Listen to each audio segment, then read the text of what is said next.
நிகழும் வாழ்வின் நிகழ்வு சிலரின் சிந்தனைகளை இதுபோல் சிதைத்து விடலாம். சிதைந்த சிந்தனை சிலரின் மனதில் வன்மத்தை விதைத்து விடலாம். ஆனால் எதிர்காலம் மனிதனின் சிதைந்த சிந்தனைக்கு வழிவகுக்குமா?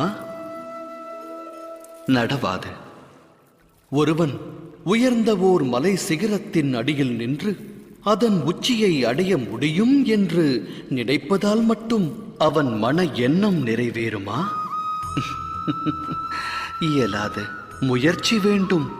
மலையின் சிகரத்தை அடைய முயற்சிக்கையில் தடைகள் உருவாகலாம். உருவாகும் தடைகளை உடைத்தெறிய தன் சக்தியையும் யுக்தியையும் பயன்படுத்தி உச்சியை அடைய வேண்டும். சூழலுக்கேற்ப வாழ பழக வேண்டும்.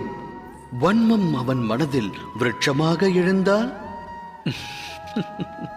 லட்சியத்தை எட்ட நிச்சயம் முடியாது. இறைவனை மனதில் நிறுத்தி எதையும் தொடங்க வேண்டும். இது அனைவரின் வாழ்விற்குமான அறிவுரை அல்லவா? சத்திய நெறியில் வாழ்வதை விட்டு இருள் பற்றிய வழியில் பற்றுதல் கொண்டால் மனிதனின் வாழ்வு அதன் பிறகு வெற்று புள்ளியாகும். அதோடு முற்றுப்புள்ளியாகும். வாழ்வில் அனுபவம் கற்றுத்தரும் பாடம் இது. அப்படியென்றால் வாழ்வின் பாதை எதுவாக வேண்டும்? அமைதியும் நிம்மதியும் மற்ற இருளான பாதையா, இல்லை ஒளி பொருந்திய இறைவனின் மார்க்கமா? சிந்தித்து தேர்ந்தெடுங்கள்.